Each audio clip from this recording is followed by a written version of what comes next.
Okay, hey you guys. So I want to just try to make this quick.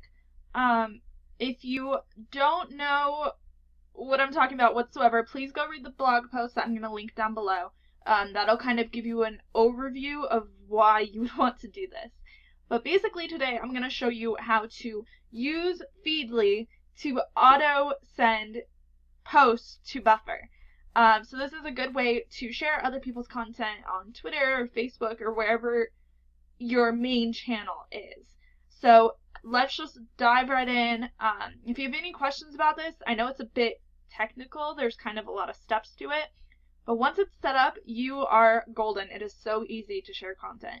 So just try to stick with me here. And if you have any questions, let me know in the comments below. Alright, so the first thing I'm going to show you is Feedly. So with this technique, you're going to need to update to Feedly Pro, which is $7 a month. Now you don't have to pay $7 every single month. You could just kind of use it while you fill your queue up, then cancel your membership. Then when your queue starts to get low, maybe redo it again. For me, I think this is worth the money. $7 a month to have this entire system automated is 100% worth it to me. So Feedly Pro allows you to use if this then that. If this and that is a online tool that allows you to automate certain tasks. So you're going to need Feedly Pro for that reason. You also need an if this then that account. That's free to use. You don't have to pay any money for that. You're also going to need a Buffer account. Personally, I have the Buffer Pro plan, which is $50 a month, but I share it with some of my clients, so they help me pay for it. This is what my buffer looks like right now, just to give you an idea. I have 965 things in my queue right now, so this is how I get that many things scheduled using this technique. Okay, so first step, sign up for Feedly Pro. The next step that you need to do is create your content areas. So if you click on the Organize tab, you can start different collections. I have a collection for my own stuff, which is my newsletter, my YouTube channel, and my blog. And then I have an entire separate folder for all of the blogs that I like to share from. So unfortunately, I don't have any unread messages in here right now. Oh, one just popped up. Perfect. Okay, so you'll see one new article came in from one of the many content places that I share from. All the blogs that I follow on here are blogs that I know my audience will like. It's blogs that I read regularly, and things that I think other people will enjoy. So this one is from Creative Market. What I would normally do is read through the blog post. If it's something valuable, worth sharing, I can already tell. Guys, Creative Market's blog is awesome. I'm going to go ahead and share this. I'll read it, and if it's terrible, I'll remove it later. But this way, I can kind of show you how it works. So the next thing you need to do is set up tags. So I created a tag called Share. You can make it whatever you want. Just click on the Create Tag and create a tag that you want to use for all of the blog posts that you want to send to Buffer, including your own blog posts. Anything you want to send. So then you're going to go into if this and that, and you're going to create a new recipe. The first thing that you want to do is connect Feedly. So connect to your Feedly account and set it up. So your trigger is Feedly, and the thing that you want to do is choose that every time a new article is tagged, that's your trigger. So you're going to pick the tag that you just created. Mine is share. So every time I tag something, you're going to create an action. And the action you want is going to connect to Buffer.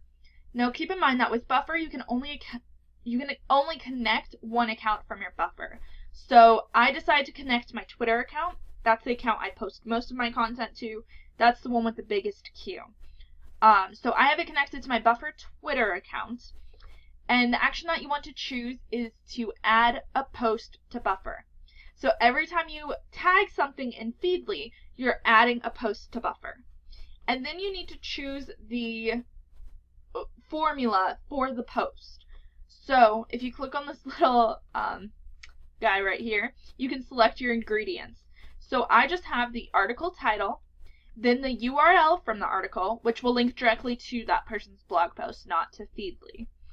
And then I wrote the word from and source title.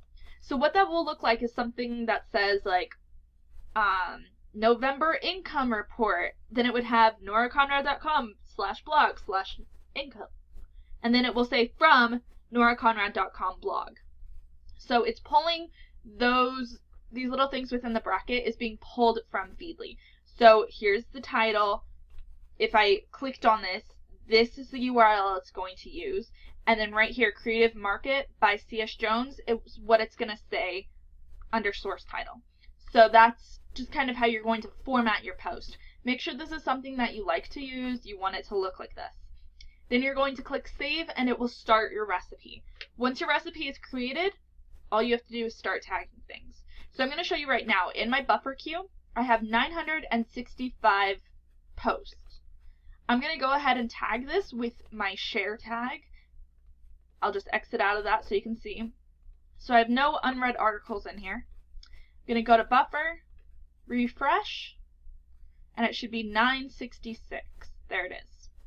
So you can tell that your post was added into buffer. Now, I'm not going to try to scroll down and show it to you because it's at the very bottom of my queue.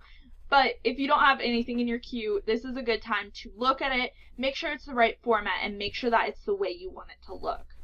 So it's really not that technical. I mean, if you've never used Feedly or if you've never used if, this, and that before, it is a little like confusing at first. But again, if you have questions about it or if you need me to like talk you through a step, let me know down below. But this is such a great technique. I only share like 4 forms of content on my Twitter account. I share my own content, I share other people's content, I share quotes, and then I share like updates like, oh, it's Friday, you guys have a great weekend, or little things like that. So 2 of the 4 things that I share can be automated with this. All I have to do is add the post or add the content from Feedly and just tag it. Everything that's tagged is shared automatically to buffer. So you can add your own blog feed in there. You can add your YouTube channel. You can add your newsletter. All you have to get is the feed URL, the RSS feed, and share it onto Feedly. And then all you have to do is tag it. It's so easy. I can run through all of the new posts, in an hour a day and add hundreds of new posts to my buffer account without really doing any extra steps. I'm going to read those blog posts anyway, but now it's just a lot easier to share that content. So that is how I have been kind of automating some of this process. My blog post, again, that kind of talks about how I do this and why I do it, is down below in the description box, so definitely check that out. It's one of my most popular blog posts, and for good reason. It is so helpful and a huge time saver. If you guys have any questions, let me know. Other than that, you guys have a great day, and I'll see you next time.